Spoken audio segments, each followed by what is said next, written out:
దీపస్తంభము వీటిని గురించి మనం ఆలోచన చేస్తూ ఉన్నాం. ఇప్పటివరకు ఏ పాఠ్యాంశాలు అయ్యే చెప్పండి? బలిపీఠము, ప్రత్యక్ష గుడారము. ఈ వారము దీపస్తంభమును గురించి ఆలోచన చేద్దాం. ఇవైన తర్వాత కొంచెం త్వరగానే సబ్జెక్ట్ ముందుకు వెళ్ళిపోద్ది. ఎందుకంటే వీటి భావం అనేది మనకు తెలియాలి, వీటి అర్థం అనేది మనకు తెలియాలి. దానికి ముందుగా మన గ్రూప్లో 2 ఇమేజ్లు పెట్టాను, ఒకసారి చూడండి. క్రైస్ట్ చర్చ్ కోణార్క్ అనేటువంటి గ్రూప్లో 2 ఫొటోస్ పంపించాను. అలాగే మీకు ఇచ్చినటువంటి పేపర్లో కూడా దీపస్తంభం గురించి ఆ బొమ్మ ఉంటుంది, ఒకసారి చూడండి. కానీ ముఖ్యంగా మాత్రం మీరు మొబైల్ ఫోన్లో ఉన్నటువంటి దాన్ని మీరు డౌన్లోడ్ చేసుకొని చూడగలిగితే మీకు ఆ ఇమేజ్లు అనేవి కొంచెం జూమ్ చేయడానికి కూడా బాగుంటాయి. ఓకేనా? ఒకవేళ లేకపోతే మాత్రం మీకు ఇచ్చిన పేపర్లో ఉన్నటువంటి దీపస్తంభం రైట్ సైడ్ కనిపించిందా? దీపస్తంభం ఇలా వై ఆకారంలో ఉంది కదా, దాని గురించి ఈరోజు మనం ఆలోచన చేద్దాం. ఇది 25వ అధ్యాయము, నిర్గమకాండము 25వ అధ్యాయము 31వ వచనం నుండి మనము చూస్తాం. దీనిని 25వ అధ్యాయం 31వ వచనం నుంచి మనం చూస్తాం. మరియు మేలిమి బంగారుతో దీపవృక్షమును చేయవలను, నక్షీ పనిగా ఈ దీపవృక్షమును చేయవలను, దాని ప్రకాండమును దాని శాఖలను నక్షీ పనిగా చేయవలను, దాని కలశములు దాని మొగ్గలు దాని పువ్వులు దానితో ఏకాండమై ఉండవలను. దీపవృక్షము యొక్క ఒక ప్రక్క నుండి 3 కొమ్మలను, మరి యొక్క 2వ ప్రక్క నుండి 3 కొమ్మలను, అనగా దాని ప్రక్కల నుండి 6 కొమ్మలు నిగుడవలను, అంటే రావలను. ఒక కొమ్మలో మొగ్గ పువ్వు గల బాదము రూపమైనటువంటి 3 కలశములు, 2వ కొమ్మలో మొగ్గ పువ్వులు గల బాదమ రూపమైనటువంటి 3 కలశములు అట్లు దీపవృక్షము నుండి బయలుదేరు కొమ్మలలో ఉండవలను. మరియు దీపవృక్షం ప్రకాండములో బాదమ రూపమైన 4 కలశములు, వాటి మొగ్గలను వాటి పువ్వులను ఉండవలను. దీపవృక్షం ప్రకాండము నుండి నిగుడు 6 కొమ్మలకు దాని 2 కొమ్మల కింద ప్రకాండము యొక్క ఒక్కొక్క మొగ్గ చొప్పున ఉండవలను. వాటి మొగ్గలు వాటి కొమ్మలు దాని ఏకాండమగును, అదంతయు కూడా మేలిమి బంగారుతో చేయబడిన ఏకాండమైన నక్షీపనిగా ఉండవలను. నీవు దానిని 7 దీపములు, దానికి 7 దీపములు చేయవలను. దాని ఎదుట వెలుగునిచ్చినట్లు దాని దీపములను వెలిగింపవలను. దాని కత్తెరను దాని కత్తెర చెప్పులను మేలిమి బంగారుతో చేయవలను. ఆ ఉపకరణములన్నీ 40 వీసెల మేలిమి బంగారుతో చేయవలను. కొండ మీద నీకు చూపించినటువంటి రూపము చొప్పున చేయుటకు జాగ్రత్త పడుము. ఇది దీపవృక్షం యొక్క ఓవరాల్ ఇన్ఫర్మేషన్. ఎలా చేయాలి, ఏ రూపం ఇవ్వాలి అనేటువంటి దాని గురించి చెబుతున్నటువంటిది. జాగ్రత్తగా వినాలి. ఇందులో చాలా ప్రాముఖ్యమైనటువంటి విషయాలు మనకు దాగుని ఉంటాయి. ప్రేమైన వాళ్ళ ఈ విషయాలు మీకు అర్థమైతే, ఈ విషయాలు మీరు గమనించగలిగితే, ఇందులో దేవుడు ఎందుకు దీపవృక్షాన్ని చేయమన్నాడు, దీపవృక్షం యొక్క ప్రాముఖ్యత ఏంటి అని మనము చూడొచ్చు అండి. అందుకే లాస్ట్ వీక్లో కూడా కొంచెం ఓవరాల్గా మీకు చెప్పాను. దీపవృక్షము అందులో 7 కాండములు ఉన్నాయి. 7 దేవుని యొక్క 7 ఆత్మలకును 7 సంఘములకును ఏమై ఉన్నది? అది వెలుగుచున్నటువంటి 7 ఆత్మలు, 7 సంఘములు. ఏమని చెప్పచ్చు? 7 ఆత్మలను చెప్పచ్చు, 7 సంఘములను చెప్పచ్చు. ఈ 7 ఆత్మలు 7 సంఘములతో పాటుగా మరి 7 బోర్లు ఉన్నాయి, 7 ఉగ్రతా పాత్రలు ఉన్నాయి. ఇవి అంటే వీటికి సంబంధం లేదు. అర్థమవుతుందండి? ప్రతిదాన్ని కూడా మనము 7 అని ఉంటే దాన్ని ప్రతిదానికి తీసుకుని వెళ్ళి లింక్ పెట్టకూడదు, గమనించాలి. కాబట్టి ఇక్కడ రాయబడినటువంటి రూపము ఎందుకు ఇంత జాగ్రత్తగా ఆయన రాయమని చెప్తున్నాడు, అలాగే రాసిన దాని చొప్పున జాగ్రత్తగా చేయడానికి జాగ్రత్తలు తీసుకోమని చెప్తున్నాడు. కొన్ని విషయాలను మనం జాగ్రత్తగా ఆలోచిస్తూ ముందుకు వెళదాం ఇప్పుడు. ఎందుకంటే దేవుడు ఊరకనే అయితే విగ్రహారాధన సంబంధమైనటువంటి రూపాల గురించి చెప్పట్లేదు అక్కడ. ఇదిగో ఇది చేసి దీన్ని పూజించండి అని దేవుడు ఎట్టి పరిస్థితుల్లోనూ చెప్పేవాడు కాడు. కానీ చెబుతున్నాడు అంటే దానిని చూసి మనం ఏదో ఒకటి నేర్చుకోవాలనే తప్ప ఇది పూజార్హమైనది లేదా దీన్ని పూజించండి అని దేవుడు ఎక్కడ కూడా చెప్పలేదు. గమనించాలి. ఇది యూదులు కూడా ఎప్పుడు దీనిని ఏం చేయలేదు, ఆరాధించలేదు. గమనించాలి. అంటే ప్రియమైన వాళ్ళరా, ఈ యొక్క దీపవృక్షమును గూర్చి మనం ఆలోచన చేస్తున్నప్పుడు ఈ దీపవృక్షములో ప్రాముఖ్యముగా ఈ మొత్తం యావత్ దీపవృక్షాన్ని ఎన్ని వీసల బంగారముతో చేయమన్నాడు? 40 వీసల బంగారంతో చేయమన్నాడు. ఎన్ని వీసల బంగారము? గుర్తుపెట్టుకోవాలి ఇవన్నీ కూడా. అలాగనే ఓవరాల్గా స్ట్రక్చర్ మీరు చూడండి. ఆ దీపవృక్షము ఈ పక్క కరెక్ట్గా నిలువుగా ఒక దీపం ఉంది, అంటే నిలువుగా ఒక ఊసలా ఉంది. దానికి ఇటుపక్క 3 కొమ్మలు, ఇటుపక్క 3 కొమ్మలు వచ్చాయి. టోటల్ ఎన్ని వచ్చాయి? ఇటు 3 మధ్యలో 1, ఎన్ని వచ్చాయి? మొత్తం 7 వచ్చాయి. ఈ 7ంటికి పైన 7 దీపాలు ఉన్నాయి. ఎన్ని ఉన్నాయి? ఈ దీపాలు కూడా ఎలాంటి దీపాలు పడితే అలాంటివి కాదు, కొవ్వొత్తులు వెలిగించడానికి ఉండదు. కత్తెర చిప్పలు అన్నాడు. కత్తెర చిప్పలు అంటే తెలుసు కదా, ప్రదీపములు ఎలా ఉంటాయి, మట్టి దీపాలలాగా. మట్టి దీపాలు చూడండి ఇలా ఉంటాయి, చూసారా? కత్తెర చిప్పలు అంటారు వాటిని. సో అలాగుండాలి. అవి కూడా బంగారముతో, మేలిమి బంగారంతో చేయాలి. అంటే ఎంత హీట్నైనా సరే అది తట్టుకునేటువంటి గుణము కలిగినది. ఇక బంగారము ప్రియమైన వారలారా అనేటువంటి దానితో ఎందుకు చేయమనంటే, బంగారం అనేది భూమి మీద ఉన్నటువంటి లోహములలో విలువైనటువంటి లోహం, మనందరికీ తెలిసిందే. అంత మాత్రమే కాదు, సంఘము కూడా బంగారుమయమైనటువంటిది. అంటే ఒక సంఘాన్ని ఆయన పోలుస్తూ ఉన్నప్పుడు, సంఘమును గురించి మాట్లాడుతున్నప్పుడు, వధువు సంఘమును గురించి మాట్లాడుతున్నప్పుడు ప్రియమైన వారలారా బంగారంతో, అప్పుడప్పుడు మనం కూడా అంటాం కదా, నా కొడుకు బంగారం అంటాం, నా కూతురు బంగారం అంటాం. అంటే ఒక మరి వ్యక్తిని, అంటే మనం ప్రేమించేటువంటి ఒక వ్యక్తిని కానివ్వండి, మనం ప్రేమించేటువంటి ఒక కుమారుని కానివ్వండి, కుమార్తెను కానివ్వండి, మనము బంగారంతో మనం పోల్చుకుంటాం. అలాగనే దేవుడు కూడా ఈ దీపస్తంభమును బంగారంతో చేయమన్నాడు. అంటే అది దేవునికి ఉన్నటువంటి ప్రేమకు సాదృశ్యం. దేవునికి మహిమ కలుగును గాక. దేనికి సాదృశ్యం బంగారము? దేవుని యొక్క ప్రేమకు. అది కూడా ఎలాంటి ప్రేమ? దేవుని ప్రేమ. ఈరోజు ఉండి రేపు పోయేటువంటి ప్రేమ కాదు. ఈరోజు ఉంటుంది మన మధ్య ప్రేమ, రేపు ఉండదు, తగ్గిపోతూ ఉంటుంది, మళ్ళీ వస్తూ ఉంటుంది, మళ్ళీ పోతూ ఉంటుంది. కానీ యేసుక్రీస్తు వారి ప్రేమ అగాపే ప్రేమ. అగాపే ప్రేమ అంటే, అగాపే ప్రేమ అంటే దానిని మించినటువంటి ఇంకా కొలత పెద్దది ఇంకేమీ లేదు. అన్లిమిటెడ్ అన్నమాట. ఇంకా అది అన్లిమిటెడ్గా దేవుడు చూపించేటువంటి ప్రేమకు నిదర్శనంగా మనకు కనబడుతుంది. ఇకపోతే ప్రియమైన వారలారా ఓవరాల్గా దీని స్ట్రక్చర్ ఎలా ఉంది అంటే, ఒక కొమ్మను మీరు చూడండి. మొట్టమొదటిగా ఏదో ఒక పక్క, కుడి పక్క కానివ్వండి, ఎడమ పక్క కానివ్వండి, దాని కొమ్మను మీరు ఒకసారి చూసినట్లయితే ఈ కొమ్మలో ఏమున్నాయి అని మనం ఆలోచన చేస్తే ఒక్కసారి స్పష్టంగా మీకు అక్కడ కనబడుతున్నటువంటి విషయాన్ని మీరు గమనించండి. మొట్టమొదటిగా ఒక లెఫ్ట్ సైడ్ మనం చూద్దామండి. ఒకసారి లెఫ్ట్ సైడ్ మనం చూద్దాం అండి. ఇక్కడ ఏముంది చూడండి, ఒకటి మధ్యలో బొడుపుల్లా గుణుపుల్లా ఉన్నాయి. వీటిని ఏమంటారంటే మొగ్గ, పువ్వు, కాయ అంటారు. దీన్ని ఏమంటారు? మొగ్గ, పువ్వు, కాయ. అంటే 3 ఉన్నాయంటే, 3 ఉన్నాయంటే 3ఇంట్లో ఏమున్నాయి అమ్మా? 3 ఉన్నాయంటే 3 కాయలు ఉన్నాయంటే ఒక్కొక్క కాయలో మొగ్గ, పువ్వు, కాయ. మీరు గమనించాలి. ఇది అర్థమవుతుందా?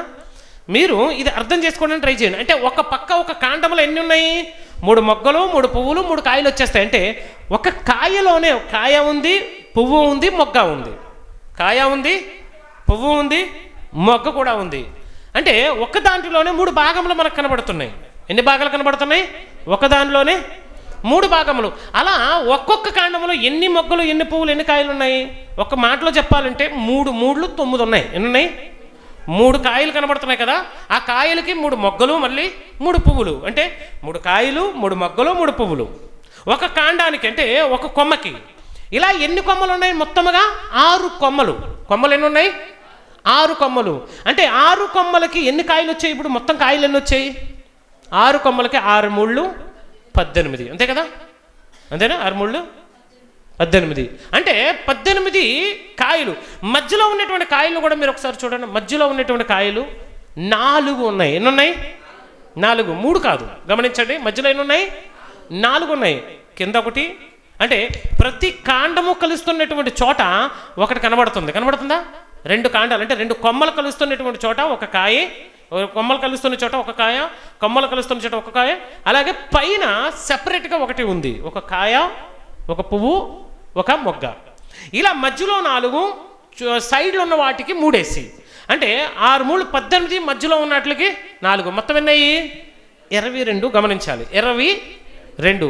అంటే టోటల్గా ఉండాల్సినటువంటి కాయలన్నీ 22. వాటికి మళ్ళీ 22 పువ్వులు, 22 మొగ్గలు కూడా ఉండాలి.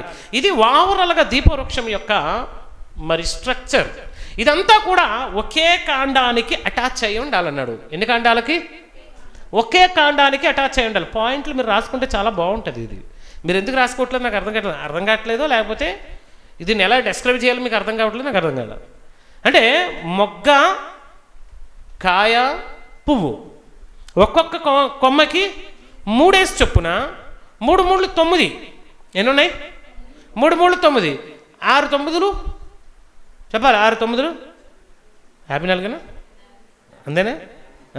మధ్యలోని 4 4 3 12 12 54 66. ఓకేనా? టోటల్గా ఉన్నటువంటి మెటీరియల్స్లో ఉన్నటువంటి అన్నీ కూడా ఎన్ని? 66. పైన 66 పైన ఎన్ని దీపాలు ఉన్నాయి? ఇవన్నీ కలిపి ఒకే ఒక్క కాండానికి ఉన్నాయి. సింపుల్గా మీకు చెప్పేస్తాను. సింపుల్గా దీని యొక్క మర్మము, దీని యొక్క భావం చూడండి. కాండము ఏదైతే ఉందో ఒకే ఒక్కటి ఉంది కాండము. ఈ ఒకే ఒక్క కాండము ఒకే ఒక్క సంఘానికి గుర్తు, లేదా ఒకే ఒక్క ఆధారానికి గుర్తు. ఇది దేని మీద ఉందంటే దీనికి ఒక స్తంభం ఉంది. కింద చూడండి, ఫౌండేషన్ ఒకటి ఉంది. ఉందా కింద ఫౌండేషను? ఈ ఫౌండేషన్ ఎవరో కాదు, ప్రభు అయిన యేసుక్రీస్తు వారు. దేవునికి స్తోత్రం కలుగునుగాక. ఎవరు? ఫౌండేషన్ కింద చూడండి, బేస్ ఉంది కదా. ఒక స్తంభం నిలబడాలంటే, ఇప్పుడు ఇది నిలబడాలంటే ఏం కావాలి? ఇప్పుడు ఇది నిలబడాలంటే ఇది బేస్, ఇది బేస్. ఈ బేస్ ఎవరు అంటే ప్రభు అయిన యేసుక్రీస్తు వారు. ప్రభు అయిన యేసుక్రీస్తు వారు తన రక్తం ఇచ్చి కొన్నటువంటిది ఒకే ఒక్కటి ప్రపంచంలో ఉన్నది, సార్వత్రిక సంఘం. దేవునికి మహిమ కలుగునుగాక. ఎన్ని సంఘాలు ఉన్నాయి? సార్వత్రిక సంఘం, ఒకే ఒక్క సంఘము. ఈ ఒకే ఒక్క కాండములో ఉన్నటువంటి కొమ్మల్లో ఉన్నటువంటి కాయలు, పువ్వులు ఇవన్నీ ఉన్నాయి చూసారా? ఇటుపక్క కొన్ని, అటుపక్క కొన్ని ఉన్నాయి. ఇటుపక్క ఎన్ని ఉన్నాయని చెప్పాను? మధ్యలో వదిలేండి. ఇటుపక్క ఎన్ని ఉన్నాయి చెప్పాలి? ఇటుపక్క ఎన్ని ఉన్నాయి? 9 9 9 27. అటుపక్క ఎన్ని ఉన్నాయి? 27. ఇటు 27, అటు 27. బైబిల్ గ్రంథంలో క్రొత్త నిబంధనల పుస్తకాలు ఎన్ని చెప్పాలి? ఎన్ని పుస్తకాలు అంటే ఏకకాండమైనటువంటి ఈ సార్వత్రిక సంఘము ఒక ప్రక్క 27 పుస్తకాలు, ఇంకొక పక్క 27 పుస్తకాలు ఉన్నాయి. కానీ పాత నిబంధనల పుస్తకాలు ఎన్ని మనకి? 39. ఇటుపక్క 27 పుస్తకాలు, ఇటుపక్క 27 పుస్తకాలు ఉన్నప్పుడు ఇటుపక్క ఉన్నటువంటి దానిని మీరు జాగ్రత్తగా చూస్తే కుడివైపున ఉన్నవి పాత నిబంధనకు సంబంధించినటువంటి గ్రంథం. కుడివైపున ఉన్నది దేనికి సంబంధించింది? ఎడమ వైపున ఉన్నది దేనికి సంబంధించింది? క్రొత్త నిబంధన. ఎందుకు కుడివైపు నుంచి ఎడమ వైపుకి వచ్చామంటే హెబ్రీ కానివ్వండి, గ్రీకు కానివ్వండి, కుడి నుంచి ఎడమ వైపుకు రాస్తారు. ఎలా రాస్తారు? కుడి నుండి. హెబ్రీ భాష ఏ భాషలో ఎలా రాస్తారండి? మనం ఏం చేస్తాం? ఎడమ వైపు నుండి కుడివైపుకి రాస్తాం. ఇప్పుడు కుడివైపు నుండి ఎడమ వైపు రాస్తున్నప్పుడు ఈ 27 పుస్తకాలకి మధ్యలో ఉన్నటువంటి కాండాన్ని ఇప్పుడు అటాచ్ చేయండి. మధ్యలో కాండంలో ఎన్ని ఉన్నాయి? 27 ప్లస్ చెప్పాలి ఎన్ని ఉన్నాయి?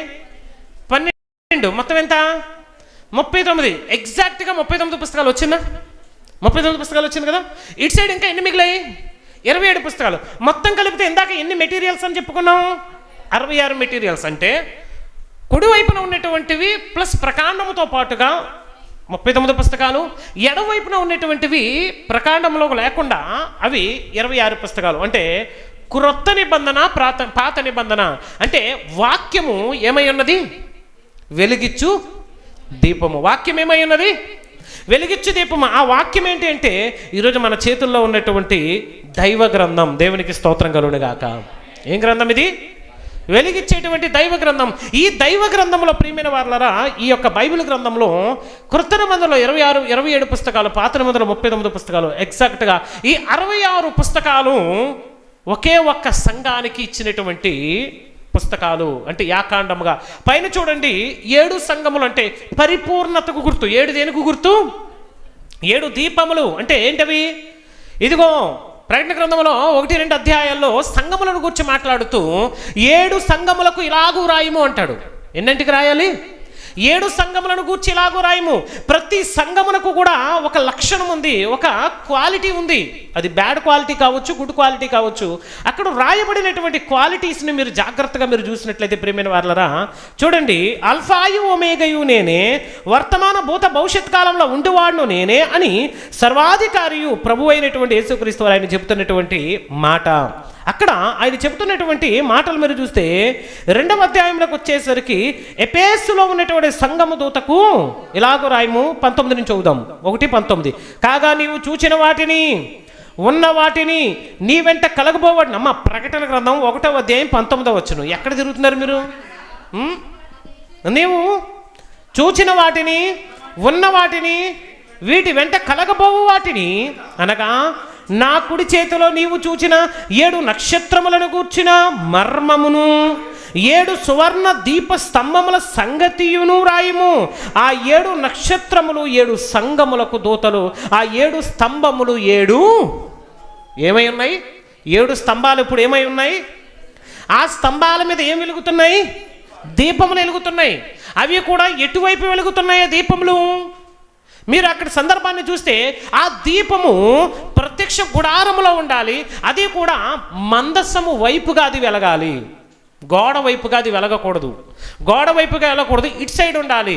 అంటే ప్రదీపం ఇలా పెట్టినప్పుడు ఇక్కడ మనం ఏం చేయాలి? దాన్ని దీపాన్ని ముట్టించాలి. రౌండ్గా ఉన్నవి కానీ క్యాండిల్స్ కానీ పెట్టకూడదు. ఎందుకంటే ఇలా ఉన్న ప్రదీపమును మనం పెట్టినప్పుడు ఈ ప్రదీపం చివరిని మనం వెలుగుతున్నప్పుడు దీని వెనక చీకటి ఉంటుంది, గోడ ఉంటుంది. ఈ ముందంతా కూడా ఏమై ఉంటుంది? వెలుగుమయమై ఉంటుంది. ఒక మాటలో చెప్పాలంటే 180 డిగ్రీస్లో మీకు అక్కడ వెలుగు ఉంటుంది దానిలో, ప్రదీపంలో. అంటే మొత్తము అదంతా కూడా వెలుగుగా ఉంటుంది. అంటే ప్రత్యక్ష గుడారము లోపల ఆల్రెడీ చెప్పాను, సూర్యుని వెలుగు అక్కడ పడడానికి వీలు లేదు. సూర్యుని యొక్క కాంతి కూడా పడడానికి వీల్లేదు. ప్రత్యక్ష గుడారం ఎంత చీకటిగా ఉంటుందంటే ఏంటి, తెర మీద తెర, తెర మీద తెర, తెర మీద తెర, తెరలు వేసి మొత్తము ఆ ప్రాంతం అంతా చీకటిగా ఉన్నప్పుడు కేవలము దీపముల వెలుగు మాత్రమే దాని లోపల ఉంటుంది. ప్రియమైన వారలారా, ఒకవేళ ప్రత్యక్ష గుడారం పరలోక రాజ్యం అనుకుంటే, పరలోకం అనుకుంటే, ఆ పరలోకంలో మనము కూడా సూర్యుడు చంద్రుడు లేనటువంటి ప్రపంచంలో ఉంటాము. దేవుని యొక్క వెలుగే అక్కడ ఏం చేస్తుంది? ప్రకాశిస్తుంది. అక్కడ దేవుని వెలుగు ప్రకాశిస్తుంది. ఇక్కడ రాయబడినటువంటి విషయం చూడండి. 7 స్తంభములు, 7 సంఘాలు, 7 దీపముల నక్షత్రములు ఏవైతే ఉన్నాయో 7 దూతలకు సాదృశ్యం. అంటే 7 అనేది పరిపూర్ణము. అంటే యావత్ ప్రపంచంలో ఉన్నటువంటి సంఘాలన్నిటిలోనూ కూడా ఈ లక్షణాలు స్పష్టంగా ఉన్నాయి. మీరు కావలిస్తే మనం ప్రకటన గ్రంథం వివరణలో 7 సంఘములను గురించి మనం ఆలోచన చేసాం. ఒకసారి ఆ వీడియోను కూడా చూడండి, మన లైవ్లో ఉంటుంది. ప్రియమైన వారలారా, జాగ్రత్తగా మీరు ఆలోచన చేస్తూ ఈ విషయాన్ని మీరు గమనించాలి. ఇక ప్రియమైన వారలారా, ఈ యొక్క దీనిని మనం ఆలోచన చేస్తున్నప్పుడు దీనిని బేస్మెంట్ ప్రభు అయిన యేసుక్రీస్తు వారి మీద సంఘము కట్టబడింది. ఆ సంఘము కట్టబడినటువంటి ఇది 66 పుస్తకాల మీద 7 దీపస్తంభములతో అదేం చేయబడింది? కట్టబడింది. అంటే ఈ ప్రపంచంలో ఉన్నటువంటి సార్వత్రిక సంఘానికి ఇది ఏమై ఉన్నది? గుర్తు అయి ఉన్నది. ఈ దీపము వాక్యమై ఉన్నది. ప్రియమైన వారలారా, గమనించాలి ఈ విషయాన్ని. దేవుని యొక్క వాక్యం మానవులకు వెలిగించేది. అంటే ఏ ఒక్కరూ కూడా ఈ దీపస్తంభమును కాదని బయట ఉండకూడదు. ఈ దీపస్తంభము వెలుగులోనే ఉండాలి. ఈ దీపస్తంభములోనే మనిషి బ్రతకాలి. అంటే సంఘములోనే మనిషి ఉండాలి. సంఘానికి వెలుపలుంటే వారు ఎక్కడ ఉంటారు? చీకటిలో ఉంటారు. ఎక్కడ ఉంటారు వాళ్ళు? చీకటిలో. ఎందుకంటే ఈ దీపస్తంభం దగ్గర నిరంతరం కూడా దంచి తీసిన అచ్చమైనటువంటి ఒలీవ నూనె చేత ఆ ప్రదీపములను ఏం చేసేవారు? యాజకులు వెలిగించేవారు. ప్రియమైన వారలారా, దానిలో కల్తీ కానీ అన్యాగ్ని కానీ, బలిపేట మీద మండిచున్నటువంటి అగ్ని తప్ప అన్యాగ్ని కానీ కల్తీ నూనె కానీ దానికి వాడేవారు కాదు. అచ్చమైనటువంటి దంచి తీసిన ఒలీవ నూనె చేత ఆ దీపములను ఏం చేసేవారు? వెలిగించేవారు. అంటే కల్తీ లేని విశ్వాసానికి ఆ నూనె విశ్వాసానికి గుర్తుగా ఉంది. కల్తీ లేని దేవుని యొక్క ఆత్మకు అది గుర్తుగా ఉంది. ఎల్లప్పుడూ కూడా సంఘము విశ్వాసము చేత, అగ్ని చేత అనగా పరిశుద్ధాత్మ చేత సంఘం ఏమై ఉండాలి? నింపబడి ఉండాలి. దేవునికి మహిమ కలుగునుగాక. విశ్వాసం లేని వారితో యేసుక్రీస్తు వారు ఉండరు. అందుకే అన్నాడు, ఏమన్నాడు ఆయన? విశ్వాసం లేని దుష్టతరము వారులారా, నేను ఎంతకాలం మీతో ఉందును? విశ్వాసం లేని దుష్టతరము వారులారా, నేను మీతో ఎంతకాలం ఉంటాను? నిజమే ప్రియమైన వారులారా, దేవుడు మనతో ఉండాలి అంటే మనం విశ్వాసము కలిగిన వారమై ఉండాలి, భక్తిని కలిగిన వారమే ఉండాలి. విశ్వాసం లేని వారమైతే క్రీస్తు మనతో ఉండరు. యేసుక్రీస్తు వారు మనతో ఉండరు. మనము క్రీస్తు అనే ఆ రాయి మీద, బండ మీద కట్టబడిన వాళ్ళము కానేరం. ప్రియమైన వారులారా, అందుకే క్రీస్తు అనేటువంటి బండ మీద మనం కట్టబడాలి, బేస్మెంట్ మీద కట్టబడాలి. మన దీపం నిత్యము ఏం చేయబడాలి? వెలిగించబడాలి. ప్రియమైన వారలారా, అలాగనే మనం పోయిన వారం కూడా జ్ఞాపకం చేసుకున్నాం. ప్రత్యక్ష గుడారం లోపల ధూపవేదిక. ఈ ప్రత్యక్ష గుడారం లోపల ధూపవేదిక ఏదైతే ఉందో ఎగ్జాక్ట్గా పరలోకంలో కూడా ధూపవేదిక ఉంది. ఆ పరలోకంలో వెలిగించేటువంటి ఆ ధూపము ఎవరి ప్రార్థనలో తెలుసా? మన ప్రార్థన, పరిశుద్ధుల ప్రార్థనలు. దేవునికి మహిమ కలుగునుగాక. ప్రియమైన వారలారా, అక్కడ పరలోకంలో ఉన్నటువంటి ఆ ధూపవేదిక, వధింపబడినటువంటి గొర్రెపిల్ల యొక్క సన్నిధిలో ఉన్నటువంటి ఆ ధూపవేదిక పరిశుద్ధుల యొక్క ప్రార్థనలు. ఆ ప్రార్థనలో నిరంతరము కూడా ఏం చేస్తూ ఉంటాయండి? మండుతూ ఉంటాయి.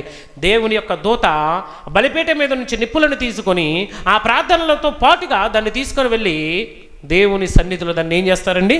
కొమ్మరిస్తారు. అలా కొమ్మరించినప్పుడు మన ప్రార్థనల యొక్క ధూపము పైకి లేచి దేవుని యొక్క సన్నిధికి చేరుతుంది. అంటే మన పరిశుద్ధుల ప్రార్థనతో పాటుగా కలవాలి అంటే మనం ఏమై ఉండాలి? పరిశుద్ధులమై ఉండాలి. రెండోది మనం ఏమై ఉండాలి? ప్రార్థించు వారమై కూడా ఉండాలి. మన పరిశుద్ధులు అయితే సరిపోదు, ప్రార్థన కూడా మనలో ఉండాలి. లేదనుకోండి దేవదూతలు తీసుకొని వెళుతున్నటువంటి ఆ ధూపంలో నీ ప్రార్థన నా ప్రార్థన కనబడదు. అక్కడ మన ప్రార్థనలు కనబడలేదనుకోండి ఎట్లా చెప్పండి? దేవుడు చూస్తాడు, ఎవరెవరు వచ్చాయని గమనిస్తాడు, ఎవరెవరు ప్రార్థనలు వచ్చాయని చూస్తాడు. అక్కడ నీ ప్రార్థన నా ప్రార్థన కనబడకపోతే ఆ ధూప వేదిక చల్లారిపోయి ఉంటుంది. ఆవమ్ము దాని నుండి లేవదు, పొగ దాని నుండి రాదు. ప్రియమైన వారలారా, ధూప వేదిక అనేది మన ప్రార్థన దేవునికి సమర్పించేటువంటి స్థానం అది. అందుకే మందిరంలో ప్రత్యక్ష గుడారంలో నిత్యము కూడా ధూపవేదికలో ధూపం వేయించుండవాలని అన్నాడు. అలాగనే మన సన్నిధిలో, దేవుని యొక్క సన్నిధిలో, దేవుని యొక్క మందిరంలో నిత్యం ఏం పడాలి చెప్పండి? ప్రార్థనలు జరుగుతూ ఉండాలి. ఒకరి వెంట ఒకరు ప్రార్థిస్తూనే ఉండాలి, ఒకరి వెంబడ ఒకరు ప్రార్థిస్తూనే ఉండాలి.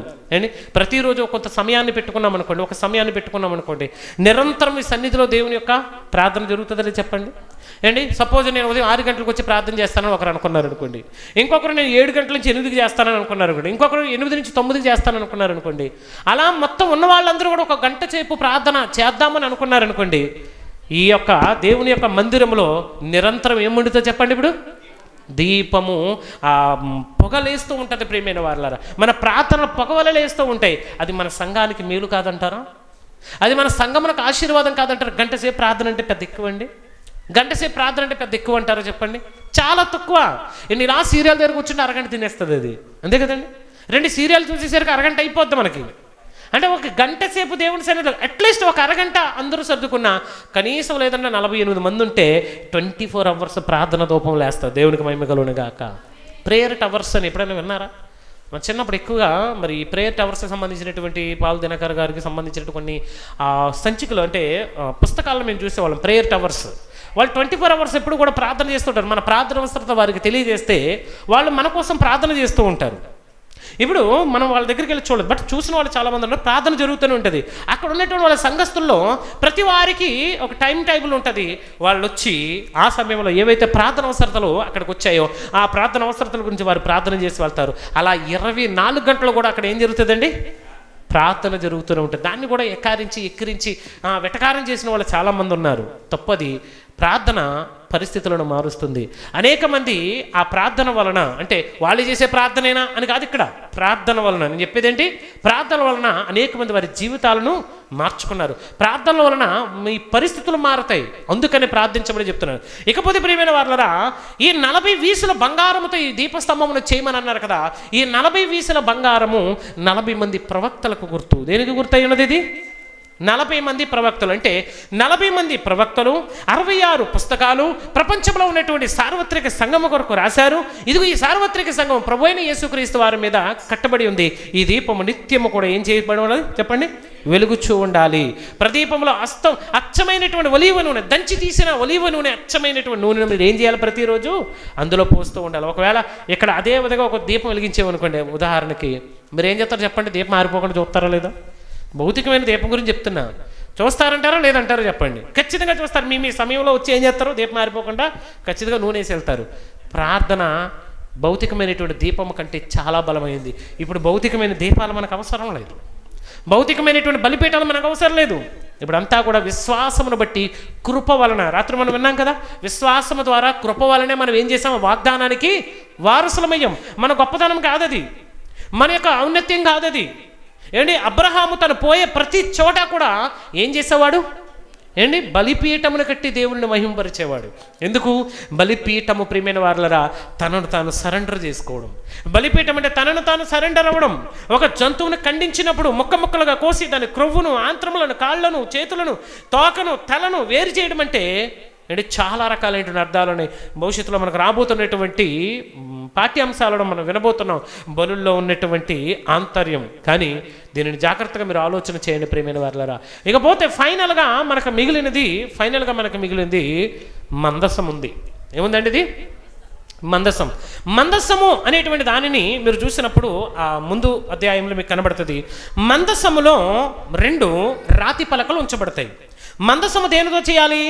మందసం కూడా తుమ్మకర్రతో చేసి దానికి బంగారు పొదుగును వేసి ఇటుపక్క అటుపక్క 2 రింగులు వేసి ఆ రింగుల్లో తుమ్మకర్రను గుచ్చి దానికి కూడా బంగారు రేఖను పొదిగించి మందసం మీదని కరుణాపీఠం అనేటువంటి ఒక కప్పుని చేసి ఆ కప్పు మీద ఎగురుతున్న 2 దేవదూతలు కనబడులాగున మేలిమి బంగారంతో దీని రూపాన్ని అంతటినీ చేయమన్నాడు.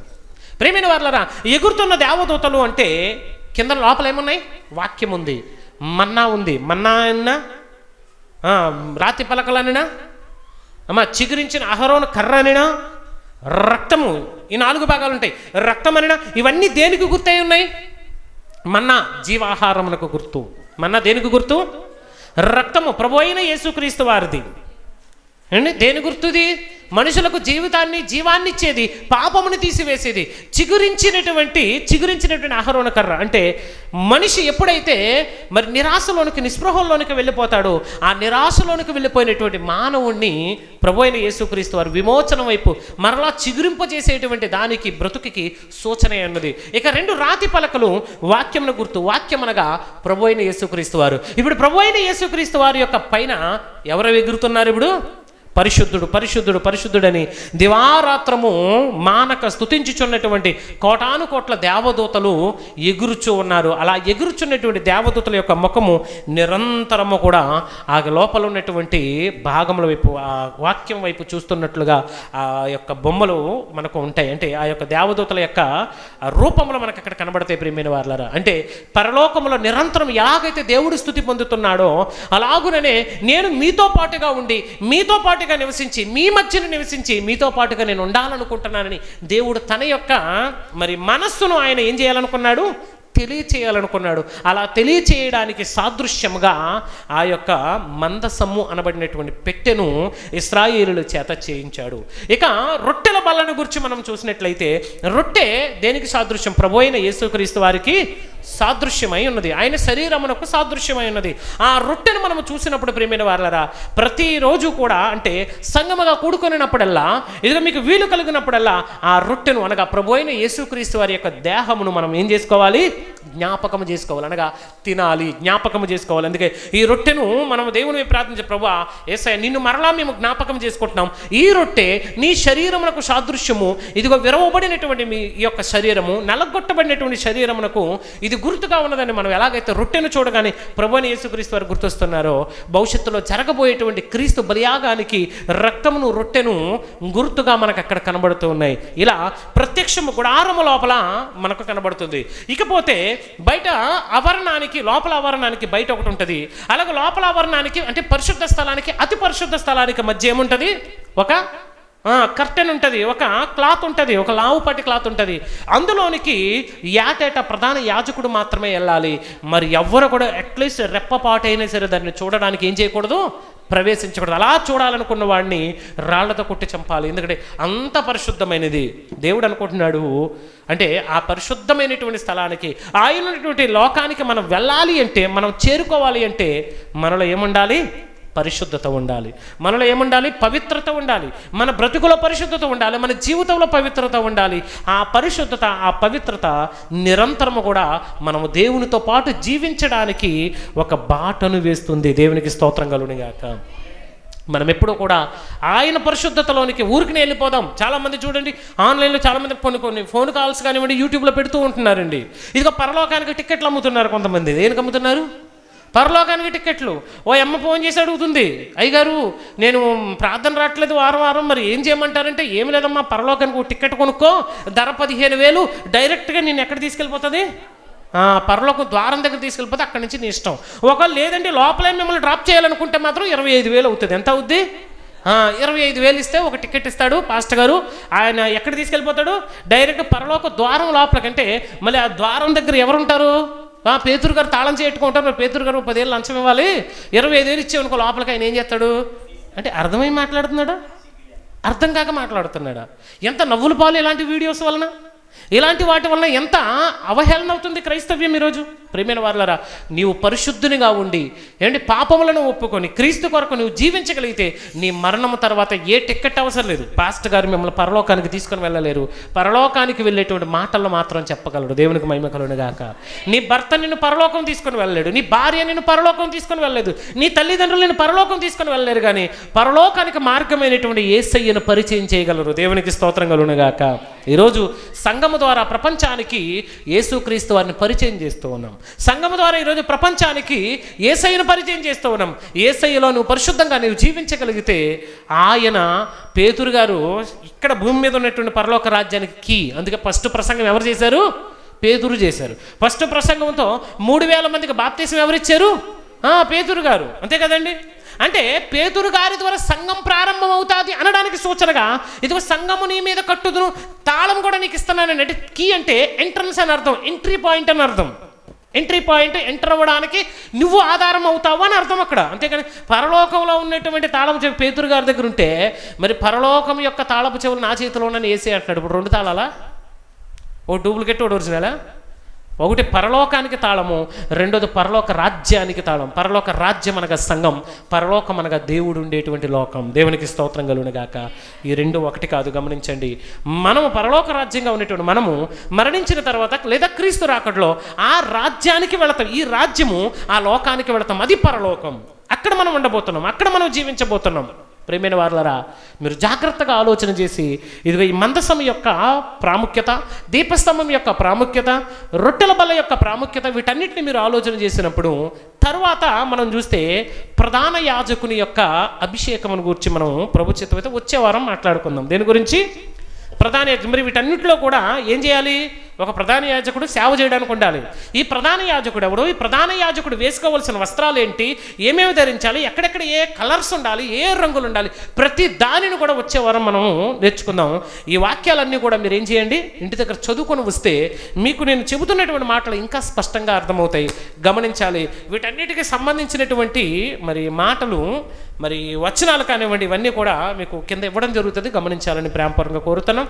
మొదటగా చదివినటువంటి భాగము, మరి చదివించినటువంటి భాగాన్ని మీరు గమనించి మరి దేవుని యొక్క సన్నిధిలో ఈ వాక్య భావాన్ని మీరు అర్థం చేసుకోవాలని ప్రేమపూర్వకంగా కోరుతున్నాం. దేవుడు ఇటు మాటలను దీవించి ఆశీర్వదించునుగాక. ఆమేన్. ఇప్పుడు చెప్పండి, బలిపీఠము ఎవరు? బలిపీఠము ప్రభు అయిన యేసుక్రీస్తు వారికి. మరి బలి పశువు ఎవరు? ప్రభు అయిన యేసుక్రీస్తు వారికి. అరణ్యములకు విడవబడినటువంటి గొర్రెపిల్ల ఎవరు? యేసుక్రీస్తు వారికి గుర్తు. మరి ప్రత్యక్ష గుడారము ఉన్నటువంటి ఆకారము దేనికి గుర్తు? సిలువకు గుర్తు. అనగా అది కూడా ప్రభు అయిన యేసుక్రీస్తు వారి యొక్క సిలువకు గుర్తు, త్యాగానికి గుర్తు. అలాగే లోపల ఉన్నటువంటి వస్తువులు దేనికి గుర్తు? ప్రత్యక్ష గుడారం దేనికి గుర్తు?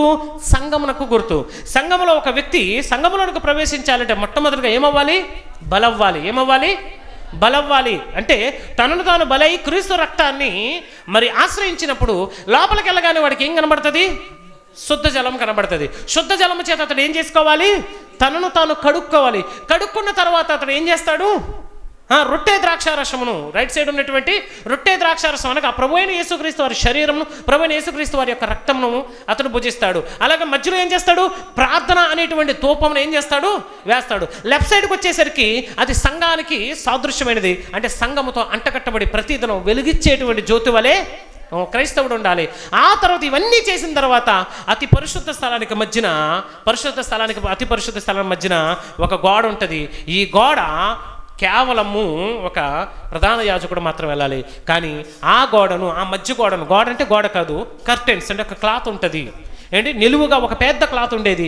ఆ క్లాత్ను ప్రభువైన యేసుక్రీస్తు వారి శిలువలో ఏం చేశారు? 2 ముక్కలుగా చీలిపోయిందంటే ఇప్పుడు ప్రధాన యాజకుడు మాత్రమే కాదు, పరలోకానికి వెళ్ళడానికి భూమి మీద ఉన్న ప్రతి మనిషి కూడా అర్హుడే. దేవునికి స్తోత్రం కలుగును గాక. ఏదైతే దేవునికి మనుషులకు అడ్డుగా ఉందో కేవలం ప్రధాన యాజకులు మాత్రం వెళ్ళేవారు, దానిని ఏం చేశాడు? దేవుడు మన కోసం ఓపెన్ చేసి పెట్టాడు. ఇప్పుడు అందరికీ కూడా అర్హతనిచ్చాడు. నువ్వు విశ్వాసం నుంచి కృప ద్వారా రక్షింపబడాలని ప్రేమపూర్వకంగా కోరుతున్నాం. ఓకే, ఇవన్నీ కూడా మీరు గుర్తుపెట్టుకొని మీ జీవితాంతకాలం వీటిని మర్చిపోకూడదు. బైబిల్ చదువుతున్నప్పుడు వీటిని అర్థం చేసుకుంటే ఇవన్నీ కూడా మీ జీవితానికి ఉపయోగపడతాయి. కళ్ళు మూసుకొని చిన్న ప్రార్థన చేద్దాం. మహోన్నతుడా, సర్వాధికారిని నామానికి వందనాలు చెల్లిస్తూ ఉన్నాం. నా తండ్రి, ప్రత్యక్ష గుడారము, దానిలో ఉన్నటువంటి వస్తువులు, దానిలో ఉన్నటువంటి భాగములు, ప్రతి దానిని ప్రభువా ఇదిగో మేము నేర్చుకున్నటకు వినుటకు ప్రభువా మీరు ఇచ్చిన భాగ్యమును బట్టి మీకు స్తోత్రం. విన్న వాటిని విడిచిపెట్టకుండా విశేషమైన జాగ్రత్తను కలిగి దాచుకొనుటకును, భద్రం చేసుకొనుటకును, అందించుటకును, రాబోయే తరాల వారికి బోధించుటకును నీ యొక్క జ్ఞానమును, బుద్ధిని, నీ ఆత్మను మాకు తోడుగా ఉండ దయచేయండి. నా తండ్రి, ఇదిగో ప్రభా ఈ వీడియోను చూస్తున్నటువంటి మీ బిడ్డలను మీరు దీవించండి, ఆశీర్వదించండి, వారిని వారి కుటుంబాలను మీరు బలపరచండి తండ్రి. ఇంకా అనేకమైనటువంటి మర్మములు, అనేకమైనటువంటి తండ్రి మర్మయుక్తమైనటువంటి మాటలు ప్రభా మీ యొక్క గ్రంథంలో రాయబడి ఉన్నాయి. వాటన్నిటిని మేము గ్రహిస్తూ మేము ముందుకు తీసుకొని వెళ్ళేటకు సహాయం దయచేయండి. బోధిస్తున్న నాకు సమయోచితమైనటువంటి జ్ఞానం దయచేయండి. వినిచిన మీ బిడ్డలకు కావలసినటువంటి కృపణ తోడుగా ఉండ దయచేయమని ప్రార్థన చేస్తూ ఉన్నాం. అలాగే తండ్రి, ఇదిగో ఈ సమయం అందు ప్రభా వచ్చినటువంటి పిల్లలందరినీ మీరు దీవించండి. దూర ప్రాంతం నుండి చూస్తున్నటువంటి మీ బిడ్డలందరినీ మీరు ఆశీర్వదించమని ప్రార్థిస్తూ యేసు నామమున అడుగుచున్నాం తండ్రి. ఆమేన్.